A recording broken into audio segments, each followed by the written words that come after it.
नमो भगवते वासुदेवाय। नमस्कार दोस्तों, आज के इस वीडियो में हम सुनेंगे माघ महात्म्य का कथा, जैसे कि माघ शीर्ष महात्म्य भी बोला जाता है और आम बोलचाल की भाषा में इसे अगहन मास भी कहा जाता है। इस महात्म्य की कथा के श्रवण से भगवान श्री कृष्ण की आपको अनुकंपा प्राप्त होती है, भगवान श्री कृष्ण की कृपा की प्राप्ति होती है। इस माह में भगवान श्री कृष्ण के साथ माँ लक्ष्मी की भी विशेष तौर पे पूजा अर्चना की जाती है।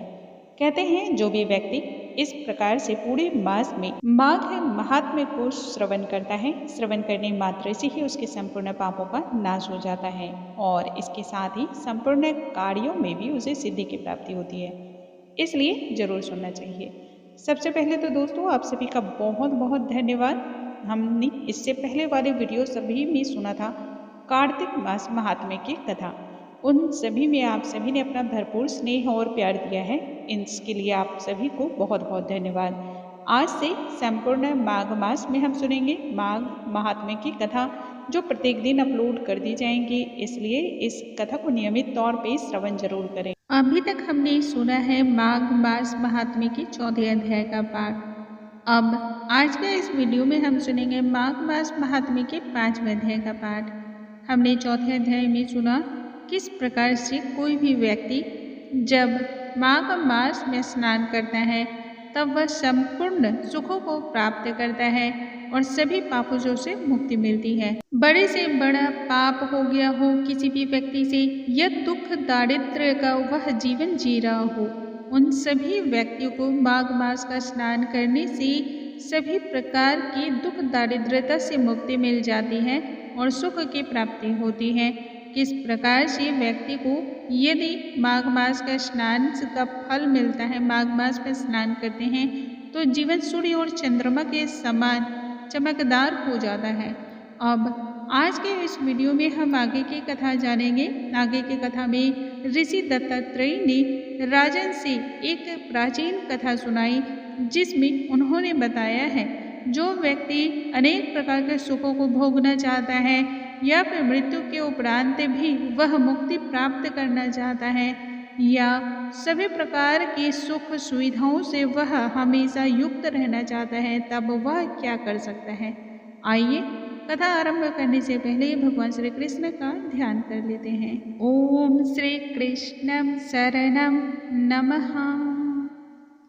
दत्तात्रेय जी आगे कहते हैं, हे राजन, एक प्राचीन ऐतिहासिक कथा मैं तुमसे सुनाता हूँ, इसका श्रवण करो।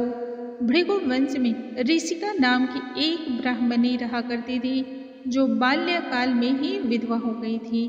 वह रेवा नदी के किनारे विंध्याचल पर्वत पर रहकर तपस्या करने लगी। वह जितेंद्रिय, सत्यवक्ता, सुशील, दानशीलता तथा तप करके अपनी तपस्या को पूर्ण करके जीविका को वहन कर रही थी। उसकी तपस्या से उसकी देह सूखती जा रही थी, फिर भी वह अग्नि में प्रतिदिन आहुति देने के पश्चात ही उच्च वृत्ति द्वारा छठे काल में भोजन को ग्रहण किया करती थी तथा वृक्षों की छाल को धारण किया करती थी वस्त्र के स्वरूप में, और संतोष पूर्वक अपने जीवन का निर्वाह कर रही थी। उसने रेवा और कपिल नदी के संगम में 60 वर्ष तक माघ मास का स्नान किया, फिर वहीं पर उसे मृत्यु की प्राप्ति हो गई। माघ स्नान के फल से वह दिव्य 4000 वर्ष तक विष्णु लोक में वास करके और सुंदर और उपसुंदर दैत्यों का नाश करने के लिए ब्रह्मा द्वारा तिलोत्तमा नाम की अप्सरा के रूप में ब्रह्मलोक में उसका जन्म हुआ। अत्यंत ही रूपवती तथा सुंदर गानों में निपुण थी।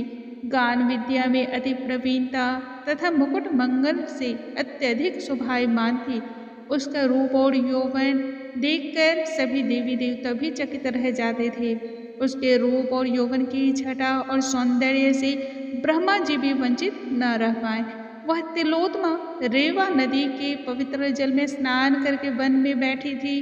तब सुंद व उपसुंद के सैनिकों ने चंद्रमा के समान उस रूपवती को देखकर अपने राजा सुंद और उपसुंद से उसके रूप वर्णन की शोभा का वर्णन किया और कहने लगे, कामदेव को लज्जित करने वाली ऐसे परम सुंदर मनोहर स्त्री हमने आज तक नहीं देखी है। अतः आपको भी उस स्त्री को देखना चाहिए चलकर। उन दोनों के आग्रह पर मदिरा के पात्र को वहां पर रखकर वह परम उस सुंदरी स्त्री को बैठे हुए देखने के लिए आगे की ओर चल पड़े। मदिरा के पान विवल होकर काम पीरस से पीड़ित हुए और दोनों ही आपस में उस स्त्री रत्न को प्राप्त करने के लिए लड़ाई करने लगे। विवादों से ग्रस्त होते हुए आपस में ही युद्ध करने लगी और युद्ध के इतने परिणाम स्वरूप वो दोनों वहीं पर समाप्त हो गए। उन दोनों को मृत्यु को प्राप्त हुआ देखकर उनके सैनिकों ने फिर बड़ा ही कोलाहल मचाया। तब तिलोत्तमा कालरात्रि के समान उनको पर्वत से गिराते हुए दसों दिशाओं को प्रकाशमान करती हुई फिर उसके बाद आकाश की ओर चली गई और दिव्य कार्य सिद्ध करके ब्रह्मा के सामने आई। ब्रह्मा जी ने प्रसन्न होकर कहा, हे चंद्रवती, मैंने तुमको सूर्य के रथ का स्थान दिया। जब तक आकाश में सूर्य स्थित है नाना प्रकार के भोगों को तुम भोगो। सो हे राजन, वह ब्रह्मणी अब भी सूर्य के रथ पर माघ मास स्नान के उत्तम भोगों के भोग रही है और श्रद्धावान पुरुषों को उत्तम गति पाने के लिए यत्न के साथ माघ मास में विधि पूर्वक संपूर्ण नियमों का ध्यान करते हुए स्नान करना चाहिए, जिससे कि वह व्यक्ति भी या वह उत्तम पुरुष भी सभी प्रकार के सुखों का भोग कर सके। इस प्रकार से माघ मास महात्म्य के 5वें अध्याय का यहीं पर समापन होता है। कल के वीडियो में हम सुनेंगे माघ मास महात्म्य के 6ठे अध्याय का पाठ और उसमें हम जानेंगे आगे की कथा। कमेंट बॉक्स में ओम नमो भगवते वासुदेवाय लिखना बिल्कुल ना भूलें। कल के वीडियो में हम फिर से मिलेंगे नई जानकारी के साथ। तब तक के लिए नमस्कार दोस्तों।